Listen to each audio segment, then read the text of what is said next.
नमस्कार दोस्तों, 15 जून 2022 से पहले अगर आप मार्केट की स्थिति देखेंगे तो आप देख पाएंगे कि मार्केट पिछले कुछ महीनों से कंसिस्टेंटली गिरते आ रहे थे। लेकिन 15 जून 2022 को मैंने एक वीडियो बनाई थी जिसका नाम है बिगेस्ट अपॉर्चुनिटी। उस वीडियो के अंदर मैंने आपसे साफ कहा था कि हम अभी भी बुल रन के अंदर ही और अगले 3 महीने के अंदर आप बहुत अच्छा रिटर्न बना सकते हैं स्टॉक मार्केट से। और वो वीडियो मैंने खास तौर पर अपने सब्सक्राइबर्स के लिए ही बनाई थी। मैं चाहता था कि आप उस वीडियो को देखिए, उस वीडियो को समझिए, उसके बाद आप इन्वेस्टमेंट करें ताकि आप आज बहुत अच्छा रिटर्न बनाए। उसके बाद मैंने 5 ऐसे स्टॉक के नाम और बताए थे जो अगले 3 महीने में आपको बहुत अच्छा रिटर्न बनाकर दे सकते थे। और आप देख लीजिए, हर एक स्टॉक ने लगभग 10% लेकर से 20-25% तक का रिटर्न अभी तक दे चुके हैं। और अभी जो उनके चार्ट पैटर्न दिखा रहे हैं वो ये बता रहे हैं कि वो आने वाले समय में और अच्छा प्रॉफिट बनाकर दे सकते हैं स्टॉक मार्केट के अंदर। जबकि अभी निफ्टी ने अपना 52 वीक हाई भी नहीं खाया, लेकिन फिर भी उन स्टॉक्स ने बहुत अच्छा रिटर्न बनाकर दे दिया है। लेकिन मेरा क्वेश्चन आपसे ये है कि अगर मैं आपसे ये कहूं कि ये चीज आप भी पता कर सकते थे कि मार्केट यहां से कहां जाने वाला है या फिर मार्केट यहां से नहीं गिरेगा, तो क्या आप मेरी बात मानेंगे? लेकिन इस वीडियो को पूरा देखने के बाद मैं आपको विश्वास दिलाता हूं, आपका टाइम 1 सेकंड में व्यर्थ नहीं होगा इस वीडियो के अंदर। और आप जो सीखेंगे इस वीडियो से वो आज से पहले अपने स्टॉक मार्केट के अंदर कभी नहीं सीखोगा। ये मेरा विश्वास और ये मेरा दावा है आपके साथ। और जब आप उस फॉर्मूले को सुनेंगे जो मैं आपको बताने वाला हूं, उसके बाद आप भी ये पता कर पाएंगे कि स्टॉक मार्केट में क्या होने वाला है। दोबारा जब ऐसी स्थिति बनेगी तो आप ये डिसाइड कर पाएंगे कि अब आपको क्या करना है, आपको किस तरह से पैसे इन्वेस्टमेंट करना है और कब आपको इन्वेस्टमेंट नहीं करना है। तो मैं आपको एक बात और बताना चाहूंगा, इस वीडियो को पूरा जरूर देखिएगा, क्योंकि एंड के अंदर जो मैं आपको एक लाइन बोलना चाहूंगा, अगर वो लाइन आपने नहीं सुनी तो आप चाहे 1 मिनट के अंदर इस वीडियो को बंद कर दीजिए, कोई फर्क नहीं पड़ता। अगर उस लाइन को आपने नहीं सुना तो आप पूरी वीडियो बेकार है आपके लिए। नमस्कार दोस्तों, मैं हूं प्रजापत। शुरू करते हैं इस वीडियो को। इस वीडियो को शुरुआत करने से पहले मैं आपसे कहना चाहूंगा कि इस फॉर्मूले के अंदर आपको जो चीजें करनी चाहिए, जो चीजें देखनी चाहिए, उससे पहले आपको एक चीज नहीं करनी चाहिए, वो आपको बता देता हूं। और वो चीज है कि आप गधों की सुनना बंद कर दीजिए। मैं आपको बिल्कुल लिटरली यही बात कहना चाह रहा हूं, आप गधों की सुनना बंद कर दीजिए। जब स्टॉक मार्केट के अंदर गिरावट देखने को मिल रही थी, बहुत सारे यानी कि मतलब बहुत सारे लोग स्टॉक मार्केट के बारे में बस कुछ इस तरह के अफवाह बनाए थे कि निफ्टी 10,000 पर आने वाली है, 12,000 पर आने वाली है और गिरावट देखने को मिलेगी। पता नहीं कौन कौन से कॉन्सेप्ट आपके सामने लेकर आ रहे थे और ये इतना ज्यादा इंपैक्ट डालता है आपकी साइकोलॉजी पर। और जैसे जैसे आप इस वीडियो के आगे बढ़ते जाएंगे आप ये समझ पाएंगे कि ये चीज इतनी ज्यादा इंपॉर्टेंट है। अगर आप इस चीज को नहीं समझते हैं तो आप बहुत ज्यादा लॉस कर देंगे, यानी कि अपने प्रॉफिट की बहुत ही ज्यादा कम कर देंगे अगर आप इस चीज को नहीं समझते। अब देखिए उस समय हो क्या रहा था, बहुत सारे ऐसे यूट्यूबर्स हैं जो आपको ये बताना चाह रहे थे कि ऑपरेटर के दिमाग में क्या चल रहा है, वो किन लोगों को फंसाना चाहता है, निफ्टी क्यों गिर रही है, इसका सारा रीजन और पता नहीं अलग अलग डाटा निकाल के आपके दिमाग में बिल्कुल फिट बिठा देना चाहते थे ये बात कि मार्केट यहाँ से गिरने ही वाला है, क्रैश आने वाला है। जबकि इंडियन स्टॉक मार्केट के अंदर अगर हम इंडियन इकोनॉमी को देखें तो वो कंसिस्टेंटली ठीक ठाक होनी हुई है। देखिए मुझे ये प्रॉब्लम नहीं है कि वो इस तरह की वीडियोस बनाते हैं, बल्कि मुझे इस चीज से प्रॉब्लम है कि वो ये तक बताने को तैयार है कि ऑपरेटर दिमाग में क्या चल रहा है, वो किन लोगों को फंसाना चाहते हैं। मैं उस लोगों से केवल एक सवाल पूछना चाहूंगा, क्या वो ये बता सकते हैं कि उनके मदर या फादर अभी क्या सोच रहे हैं? जब वो ये नहीं बता सकते उनके मदर फादर अभी क्या सोच रहे हैं, लेकिन वो ये बता सकते हैं जो कि ऑपरेटर उससे बहुत ज्यादा दूर बैठा है, लेकिन वो ये बता सकता है कि उसके दिमाग में क्या चल रहा है, वो किन लोगों को फंसाना चाहता है। तो इससे बड़ी बेवकूफी की बात और कुछ हो ही नहीं सकती। अब आप ये सोच रहे होंगे कि इससे फर्क ही क्या पड़ता है कि ऐसे लोग इस तरह की बातें करते हैं। तो मैं आपको कहना चाहूंगा, अगर आप इस चीजों को सुनते हैं तो इसका बहुत ज्यादा इंपैक्ट पड़ता है आपकी साइकोलॉजी को। मैं आपको समझाता हूँ कैसे। देखिए, जब निफ्टी ऊपर की ओर चाल बढ़ाना शुरू करी थी, जब नीचे से ऊपर की ओर शुरुआत करी थी, लेकिन आपके दिमाग में चूंकि निफ्टी पहले ही कंसिस्टेंटली गिरती जा रही थी, तो इसका मतलब ये था कि आपको ये पता था कि मार्केट और नीचे जा सकता है। लेकिन जब मार्केट ने मूव लिया, यानी कि ऊपर जाने की शुरुआत करी, और आपने पहले इन लोगों की बातें सुन चुकी थी और मार्केट कंसिस्टेंटली गिरता जा रहा था, तो आप ये सोच भी नहीं सकते थे कि हम यहाँ पर इन्वेस्टमेंट कर सकते हैं। मुझे विश्वास है कि जब तक मार्केट इस लेवल के ऊपर नहीं आया होगा, बहुत सारे लोगों ने इन्वेस्टमेंट किया ही नहीं होगा। इसका मतलब ये है कि ये जो चाल है उन्होंने बहुत बड़ी चाल मिस कर दी थी। और आप देख लीजिएगा, मार्केट जब ऊपर जाना शुरू हुआ तो किसी को मौका ही नहीं दिया खरीदारी करने का। तो अब की बार अगर ऐसी कभी भी ऐसी स्थिति बने तो आपको डाटा और फिगर्स पर ध्यान देना है, लेकिन आपको इस तरह की बातों पर, इस तरह के नॉइज पर आपको ध्यान नहीं देना है, क्योंकि इससे आपकी साइकोलॉजी, आपका माइंडसेट बिगड़। अब हम बात करते हैं सेकंड पॉइंट की। बहुत सारे लोग एक बात कह रहे थे कि रिसेशन आने वाला है, रिसेशन आने वाला है। मैं आपसे एक सवाल पूछता हूं, जितने भी लोगों ने रिसेशन का नाम सुना, आपने क्या गूगल पे सर्च करके देखा कि रिसेशन का वास्तव में मतलब क्या है? बहुत सारे लोग जो इस वजह से डर रहे थे कि रिसेशन आने वाला है, क्रैश हो जाएगा स्टॉक मार्केट के अंदर।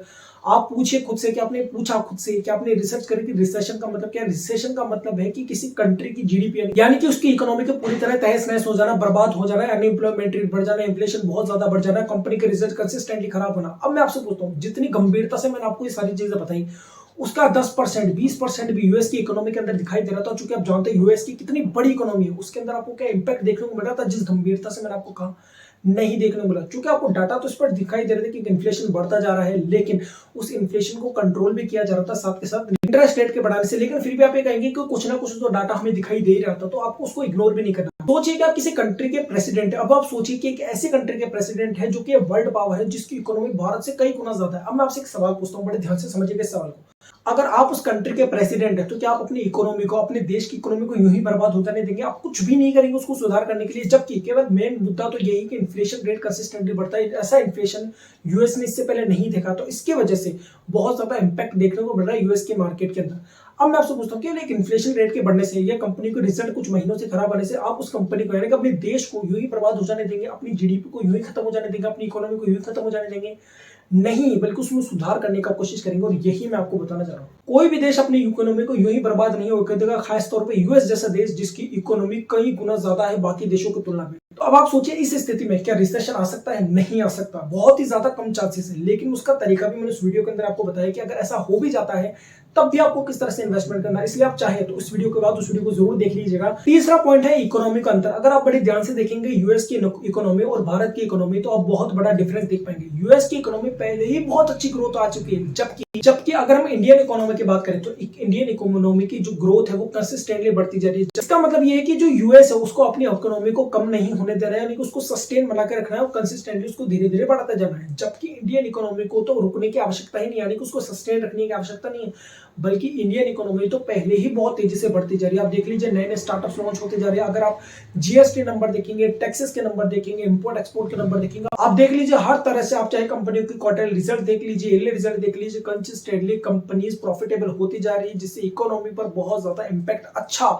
देखने को मिल रहा है। तो अगर आप सोचिए कि अगर ऐसा रिसेशन कोई आ भी जाता है, तो भी आपको क्या लगता है कि इंडियन जैसी जो कि ग्रोथ इकोनॉमी की ओर आगे बढ़ती जा रही है, उस पर कितना इंपैक्ट देखना पड़ेगा? देखने को मिलेगा, लेकिन वो पहली स्टेज के अंदर आकर रुक जाएगा, उसके बाद हमारे रास्ते अलग अलग हो जाएंगे। अब ये जो सारी चीजें मैंने आपको बताई, जो जीएसटी नंबर के बारे में बात करी, टैक्सेस के नंबर की बात करी, क्वार्टरली और ईयरली रिजल्ट्स के बारे में जो मैंने बात करी, इंपोर्ट एक्सपोर्ट के नंबर्स की मैंने बात करी, ये मैंने कुछ ऐसे ही बात नहीं कह दी। आप उस समय का डाटा देख लीजिए जब मार्केट गिर रहा था, अब भी ये कंसिस्टेंटली ग्रोथ के अंदर आ रही है। तो आप ये कैसे सोच सकते हैं कि इंडियन स्टॉक मार्केट के अंदर एक ऐसा क्रैश आ जाएगा, जबकि कोई इकोनॉमी बंद हुई ही नहीं। अगर आप देखेंगे कोरोना के समय जब इकोनॉमी बंद हो गई थी, पूरी तरह से मंदी आ गई थी, तब ये कहा जाना ठीक था कि मार्केट में क्रैश आ चुका है। जबकि एक ऐसी करेक्शन आना जब कंसिस्टेंटली इंडिया ग्रोथ कर रहा है, उसको आप क्रैश का नाम कैसे दे सकते हैं? मैं आपको फिर से कहना चाहूंगा, मैंने जो भी बातें कही उसे बड़े ध्यान से समझिएगा, क्योंकि जब मैं आपको फॉर्मूला बताने वाला हूं, जिस फॉर्मूले की वजह से आप भी ये पहचान पाएंगे ऐसी स्थिति के अंदर कि मार्केट यहाँ से कहां जाने वाला है। और वो लाइन जो कि सबसे इंपॉर्टेंट चीज है, अगर उस लाइन को आपने समझ लिया तो बाकी सारी चीजें आपको लगेगी कि अगर मैंने ये लाइन नहीं सुनी होती तो वो सारी चीजें बेकार हो जाती आपकी सुनी हुई।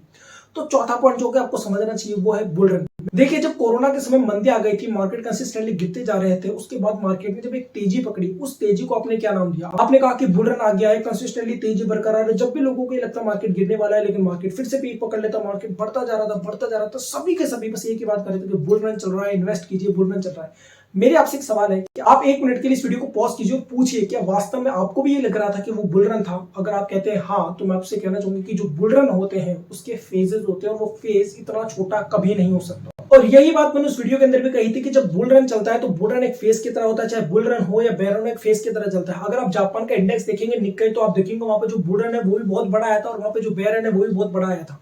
अगर हम यूएस की बात करें तो यूएस का बुल रन पिछले 40 सालों से चलता रहा। आप देखिए, बीच में थोड़ी सी करेक्शन देखने को मिल रही थी, थोड़ी सी गिरावट देखने को मिली थी, लेकिन अगर हम ओवरऑल बात करें तो उसमें 40 साल का बुल रन है। तो आप सोचिए कि इंडिया के अंदर तो बुल रन की अगर मैं आपसे कहूं डॉलर्स में, तो अभी तक शुरुआत ही हुई है। अभी तक हम ये भी नहीं कह सकते कि हम बुल रन के अंदर चल रहे हैं, क्योंकि अभी तक बुल रन की शुरुआत ही हुई है। अगर हम डॉलर्स टर्म में अगर हम देखेंगे मार्केट के चार्ट को, तो आप देखेंगे बुल रन की केवल शुरुआत हुई है। तो आप सोचिए कि अगर हम मान भी लेते हैं कि बुल रन चल रहा है, तो भी मैं इस बात को मानने से बिल्कुल इनकार करूंगा कि बुल रन एंड हो चुका है। इसका दूसरा रीजन मैं आपको देता हूं। आप सोचिए कि यूएस के अंदर 50% लोग स्टॉक मार्केट में इन्वेस्टमेंट करते हैं, जबकि इंडिया के अंदर लगभग 4 से 5% लोग। कितनी परसेंट ग्रोथ आना बाकी है अभी स्टॉक मार्केट के अंदर? आप सोचिए, स्टॉक मार्केट के अंदर जब निफ्टी बढ़ती है तो उसका रीजन क्या है? जब निफ्टी से जुड़ी हुई कंपनियों के जब शेयर प्राइस बढ़ते हैं तो ओवरऑल इंडेक्स बढ़ता है। तो अब आप सोचिए, इतने सारे परसेंटेज वाले लोग जब स्टॉक मार्केट के अंदर आएंगे तो कुछ ना कुछ पैसा तो डालेंगे उन कंपनियों में, जिससे क्या होगा, उनकी शेयर प्राइस बढ़ेगी, तो ओवरऑल इंडेक्स बढ़ेगा, तो उससे स्टॉक मार्केट की ग्रोथ देखने को मिलेगी।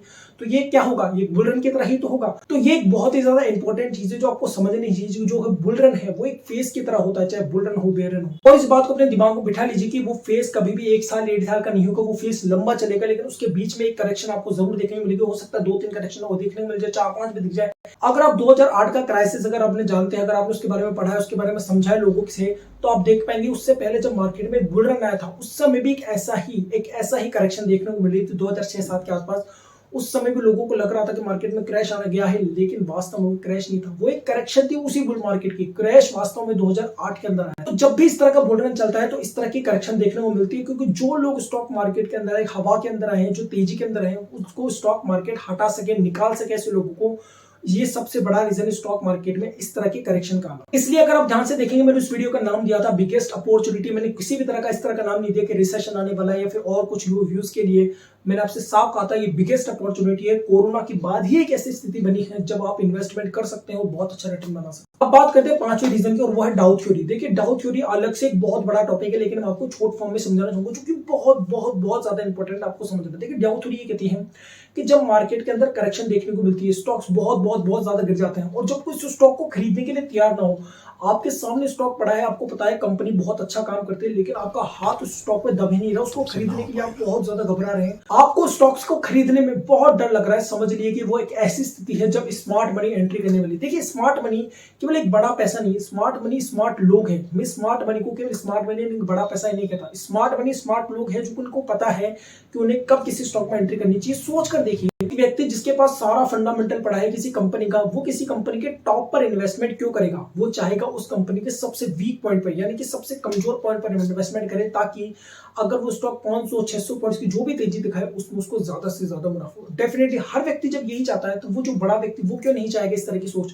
तो वो भी यही कर रहा है। तो जब स्टॉक मार्केट के अंदर जब 15-17% की गिरावट देखने को मिली थी निफ्टी के अंदर, आप सोचिए स्टॉक कितने कितने परसेंट गिर चुके थे, 40%, 50%। एवेन्यू सुपरमार्ट का स्टॉक 52% गिर गया था। ऐसी कंपनी के स्टॉक्स क्यों नहीं खरीदेंगे वो लोग? और यही चीज डाउ थ्योरी कहती है कि जब स्टॉक मार्केट में स्टॉक्स को लेने से डरने लग जाए, जब उनको पता है कि प्राइस भी ये सब कुछ सही है, लेकिन फिर भी उनसे खरीदा ना जाए, तब स्मार्ट मनी एंट्री करती है। और वो एक ऐसा फेज होता है जब स्टॉक मार्केट बहुत तेजी से ऊपर बढ़ता है। और आप देख लीजिए स्टॉक मार्केट की तेजी आप देख सकते हैं। मैं आपको बताना चाहूंगा बुल रन की एक ऐसी खासियत जो कि अगर आप समझ जाते हैं तो आपको बहुत ज्यादा प्रॉफिट हो सकता है। जब भी बुल मार्केट के अंदर एक करेक्शन देखने को मिलेगी, उसके बाद जो तेजी आएगी, अगर आप ध्यान से नहीं खेलते हैं, ध्यान से इन्वेस्टमेंट नहीं करते हैं, तो उस तेजी में आपको प्रॉफिट मिल ही नहीं सकता। यानी कि करेक्शन के बाद जब वो तेजी आएगी तो उस तेजी में आप इन्वेस्टमेंट कर ही नहीं पाएंगे, क्योंकि वो इतनी तेज गति से आएगी। और सबसे इंपॉर्टेंट, उससे पहले जो आप मंदी देख पाएंगे, यानी कि जो करेक्शन देखेंगे, उससे आपके दिमाग में ये बात फिक्स हो जाएगा कि स्टॉक मार्केट तो यहाँ से गिरेगा ही, और उस तेजी का आप लाभ नहीं उठा पाएंगे। आप देख लीजिएगा, आप देखिए, मैं आपसे पूछता हूँ, आप में से कितने ऐसे लोग हैं जिन्होंने 15 जून के बाद से इन्वेस्टमेंट शुरू कर दिया होगा? मैं आपको विश्वास दिलाऊंगा, आपको विश्वास ही नहीं रहा होगा। 15 जून के बाद जब मार्केट में ऊपर की चाल ली, आपको लग रहा होगा कि मार्केट यहाँ से वापस गिर जाएगा, लेकिन उसके बाद मार्केट गिरी ही नहीं। इसको मैं समझाऊंगा साइकोलॉजिकल पॉइंट ऑफ व्यू से कि ये किस तरह से काम करता है मार्केट में, ये साइकोलॉजिकल चीज, ये एटमॉस्फेयर किस तरह से काम करता है और क्यों मार्केट आपके विपरीत काम करती है। तो अब आप समझ गए हैं कि डाउ थ्योरी किस तरह काम करती है इस तरह के केसेस के अंदर। अब हम बात करते हैं लास्ट और आखिरी पॉइंट की, वो है साइकोलॉजिकल मैटर्स की। बड़े ध्यान से समझिए इस चीज को। सबसे पहले हम बात करते हैं साइकोलॉजी ऑफ फेयर। देखिए, स्टॉक मार्केट के अंदर जब गिरावट देखने को मिलती है, करेक्शन देखने को मिलती है, तो वो करेक्शन इस तरह से आती है ताकि जब वो वापस ऊपर की ओर बढ़ना शुरू हो, जब तेजी दिखाए, तब आपको उस पर यकीन ना हो वो तेजी वास्तव में तेजी है। देखिए, जब स्टॉक मार्केट के अंदर गिरावट देखने को मिली, आप चार्ट के अंदर देख सकते हैं, तो उस गिरावट के अंदर कुछ महीनों के अंदर आपके दिमाग में एक हैबिट बन गई कि स्टॉक मार्केट नीचे जाता है, ऊपर आता है, उसके बाद वापस नीचे चला जाता है, उसके बाद वापस ऊपर आता है, वापस चला जाता है। और जब वापस ऊपर आकर वापस नीचे गया, तब आप इस बात को मानने के लिए यकीन ही नहीं हुए कि जब ये स्टॉक वापस ऊपर चलने हुआ, तो आप इस बात को मानने से इनकार कर दिए कि स्टॉक मार्केट अब यहाँ से भी घूम जाएगा और वापस नीचे आ जाएगा। लेकिन इस बार मार्केट घूमा नहीं। यही है साइकोलॉजी ऑफ फेयर। यानी कि ये आपको एक ऐसी हैबिट बना देता है जिसकी वजह से आप चेंज नहीं हो पाते हो, आप ये समझ ही नहीं पाते हो कि मार्केट यहाँ से घूम भी सकता है।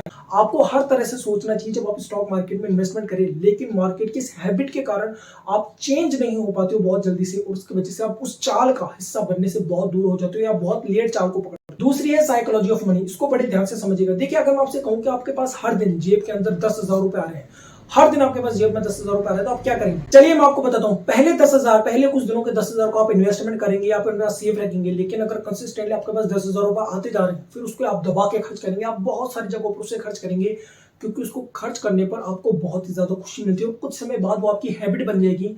और उसके बाद अगर आपके पास पैसे ना भी आए होंगे, तो भी आपकी उस खर्च करने की हैबिट से हो सकता है आपका खर्चा कम हो जाए, लेकिन आप कंसिस्टेंटली खर्चा करते जाएंगे। इसी वजह से बहुत सारे अमीर लोग गरीब हो जाते हैं, क्योंकि उस खर्च करने की हैबिट को छोड़ नहीं पाते। इसी तरह स्टॉक मार्केट के अंदर जब आपके पास पैसा पड़ा होता है डीमेट अकाउंट के अंदर, और जब स्टॉक आपको ललचाता है तब आप उस स्टॉक की बात में आ जाते हैं। यही रीजन है कि बार बार हम एवरेजिंग करते हैं। एवरेजिंग क्यों होती है? क्योंकि हमें लगता है कि अब स्टॉक ऊपर चला जाएगा, अब चला जाएगा, और चूंकि हमारे डीमैट अकाउंट में पहले ही पैसे पड़े होते हैं, हम वो पैसे जो पड़े हैं हमारे डीमैट अकाउंट में उस स्टॉक को दे देते हैं और हम एवरेजिंग की पोजीशन बना लेते हैं। जितनी भी एवरेजिंग की पोजीशन है वो इसी वजह से बनती है, क्योंकि हमारी जो हैबिट है वो उसे देने की हैबिट पड़ जाती है स्टॉक मार्केट के अंदर। अगर आपके साथ भी ऐसा होता है तो आप एक चीज कर सकते हैं कि आप अपना पैसा डीमैट अकाउंट से निकालकर अपने बैंक अकाउंट में ट्रांसफर कर दीजिएगा, क्योंकि बैंक अकाउंट से डीमैट अकाउंट पे आने में और डीमैट अकाउंट से वापस शेयर खरीदने में बहुत सारी चीजें काम करती है, तो यहाँ पर आपका माइंड डिवाइड हो जाता है। लेकिन जब आपके पास पैसा पहले ही पड़ा होता है तो आप उसे खर्च करने लगते हैं, आप उसे इन्वेस्टमेंट करना शुरू कर देते हैं, चाहे मार्केट ऊपर की हो या मार्केट नीचे की। यही बात मैंने उस वीडियो के अंदर भी बताई थी कि जैसे ही मार्केट के अंदर तेजी आनी शुरू होगी लोग इन्वेस्टमेंट करना शुरू कर देंगे, क्योंकि वो ज्यादा समय तक अपने पैसे को अपने पास रख नहीं सकते। वो आदत जो बना दी है स्टॉक मार्केट ने,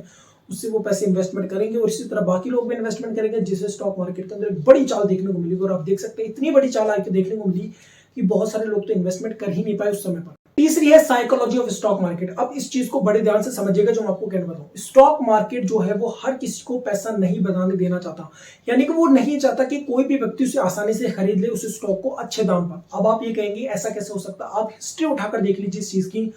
स्टॉक मार्केट के अंदर जब भी कोई तेजी आती है तो लोगों को पता ही नहीं होता उस बात का। अब 2008 का क्राइसिस होने के बाद जब मार्केट के अंदर मूव आया, जब इलेक्शन का समय था, बहुत सारे लोग यहाँ तक कि झुंझुनवाला तक को समझ में नहीं आया कि किसने माल उठा लिया, किसने मार्केट को इतना ऊपर बढ़ा दिया। तो ये याद रखिएगा, मार्केट ये कभी नहीं चाहता कि आप उसे खरीद ले, आप उसको सही समय पर खरीद ले, किसी स्टॉक में बहुत अच्छा प्रॉफिट बना ले। वो आपको प्रॉफिट नहीं बनाने देना चाहता। लेकिन अगर आप चीजों को समझते हैं, आप देखते स्टॉक मार्केट में चीजें किस तरह से काम करती है, याद रखिए आप सीखने से ज्यादा समझने पर फोकस करते हैं तो आप उस प्रॉफिट को ले पाएंगे अपनी साइकोलॉजिकल बेस पर, अपने डिसिप्लिन के बेस पर और अपने इन्वेस्टमेंट के ज्ञान से। अब मैं बात करता हूं उस पॉइंट की, उस लाइन की जिसके सुनने के लिए आप यहां तक अभी तक रुके हुए हैं। अब बड़े ध्यान से समझिएगा। देखिए मेरे अलावा हो सकता है कोई भी व्यक्ति अगर आपसे ये कहता कि मार्केट यहां से ऊपर जाने वाला है और उसके बाद सच भी हो जाती है तो वो पूरा का पूरा श्रेय खुद पर ले लेता। लेकिन मैं आपको ऐसा नहीं करना चाहता, क्योंकि मैं आपको डिपेंडेंट नहीं बनाना चाहता मेरे पे। मैं चाहता हूं कि आप खुद सीखें कि ऐसा क्यों हुआ, उसका रीजन आप जानें। क्योंकि कोई भी व्यक्ति अगर आपसे कहता है और आप उस पर अंदर विश्वास कर लेते हैं तो आप डिपेंड हो जाएंगे उस व्यक्ति पे।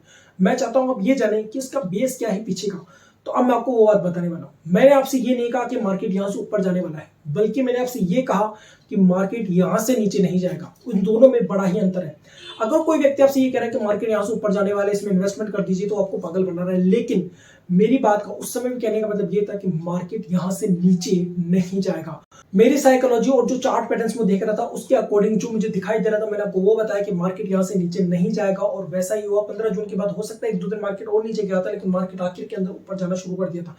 क्योंकि इसका सबसे बड़ा रीजन केवल चार्ट पैटर्न से नहीं है, बाहर ये एटमॉस्फेयर भी है। आप में से कई लोग ये पूछते होंगे कि हमें कैसे पता चलेगा किसी स्टॉक का बॉटम बन गया है। तो इसका जो साइकोलॉजिकल टर्म है मैं आपको बताना चाहूंगा। जब हर एक व्यक्ति आपको बहुत ज्यादा एक्सपोनेंशियल करने लग जाए, चीजों का एक्सपेक्टेशन बहुत ज्यादा बढ़ा दे, यानी कि सोचिए कि निफ्टी 18,000 है, अब वो आ चुकी है 14,000 पे, 13,000 पे। अब उसको बहुत ज्यादा लिवरेज करने के लिए तैयार हो जाए लोग, ये सोचना शुरू कर दे 10,000 आने वाली है निफ्टी, 9,000 आने वाली है, मार्केट के अंदर एक बहुत बड़ा क्रैश आने वाला है। जबकि ऐसा कुछ हो नहीं रहा, बाहरी रूप से कुछ भी नहीं दिखाई दे रहा, सब कुछ ठीक ठाक चल रहा है। लेकिन फिर भी चीजों का एक्सपोनेंशियल शुरू करते हैं, बहुत ज्यादा बढ़ाना शुरू कर देंगे चीजों को। आप समझ लीजिएगा मार्केट उस तरह से रिएक्ट कभी नहीं करेगी, कभी भी। आप देख लीजिएगा कोरोना के समय देख लीजिए, जब लोगों ने कहा बहुत ज्यादा मार्केट बढ़ने वाली है, 80,000 90,000 जाने वाला है सेंसेक्स, क्या हुआ? मार्केट ने गिरा दिया। मार्केट कभी भी वहां नहीं जाएगी जहां आप उसे भेजना चाहते हैं। जिस समय मार्केट में लोग एक्सपोलिएट करना शुरू कर दे, चीजों को बहुत ज्यादा बड़ा चढ़ाकर बताने लग जाए, आप समझ लीजिएगा मार्केट की बॉटम यहां से शुरू हो चुकी है या फिर मार्केट की बॉटम बन चुकी है। और यही सारी चीजों को देखने के बाद, साइकोलॉजी को समझने के बाद और अपने चार्ट पैटर्न देखने के बाद मैंने आपको कहा कि मार्केट यहां से नीचे नहीं जाएगा। और उसके बाद मार्केट अगर यहां से नीचे नहीं जाएगा, हो सकता था मार्केट यहां से खड़ा हो जाए कुछ समय के लिए, लेकिन एट दी एंड कुछ दिनों के अंदर, कुछ महीनों के अंदर मार्केट यहां से ऊपर जाता है। लेकिन मैं फिर भी बहुत ही ज्यादा सटीक दायरे के आसपास पहुंच पाया। और आप देख लीजिए पिछले 3 महीने से मैंने एक भी ऐसी वीडियो नहीं बनाई जिसमें मैंने आपको कहा कि मेरे कहने से मार्केट यहां से ऊपर चला गया। अगर आप उस वीडियो को देखते हैं तो आप प्रॉफिट बना लेते हैं, बहुत सारी चीजें। क्योंकि मैं आपको डिपेंडेंट नहीं बनाना चाहता अपने ऊपर। मैं चाहता हूं आप समझिए कि किसी भी चीज के पीछे एक लॉजिक होता है, वो लॉजिक काम करता है, फिर वो चाहे साइकोलॉजिकल हो, टेक्निकल हो, उसको आप समझिए और आप खुद ही समझ पाए। अब मैं आपको बताता हूँ फॉर्मूला। वो फॉर्मूला बहुत ही ज्यादा सिंपल है। वो फॉर्मूला ये है कि जो चीज आपको जैसी दिखाई दे रही है उसे आप वैसे के वैसे देखिए। आप देखिए मैंने कोई भी चीज ऐसी अलग बताई आपको? मैंने एक भी चीज आपको अलग नहीं बताई। मैंने आपको वही बताया जो चीज जैसी दिखाई दे रही थी। अगर आप ये करना शुरू कर दे आज ही से, आपके पास जो भी डाटा है, जो भी चीजें हैं, और गधों के सुनना बंद कर दें, तो आप भी इस चीज को कर पाएंगे। और दोबारा अगर ऐसी स्थिति बनती है तो आप ये बता पाएंगे कि मार्केट यहाँ से नीचे नहीं जाएगा, इसका मतलब आपको इन्वेस्टमेंट कर देना। और जाते जाते मैं आपको वॉरेन बफेट की बात याद दिला देना चाहता हूं, जो कि कहते हैं जब मार्केट लालच दे रहा हो तब उससे बचिए, लेकिन जब मार्केट डर दिखा रहा हो लोगों को तब उसमें इन्वेस्टमेंट कीजिए, यानी कि उसमें ग्रीडी हो जाइए। और वही चीज मैंने करी, ये सारी साइकोलॉजी उसी पर बेस है। तो अगर इस वीडियो को कुछ नए सीखने को, इस वीडियो को लाइक कीजिएगा, शेयर कीजिए, अपने दोस्तों के चैनल को सब्सक्राइब कीजिए, और किस तरह के टॉपिक्स पर आप वीडियो देखना चाहते हैं मुझे कमेंट करके जरूर बताइएगा। Thank you for watching.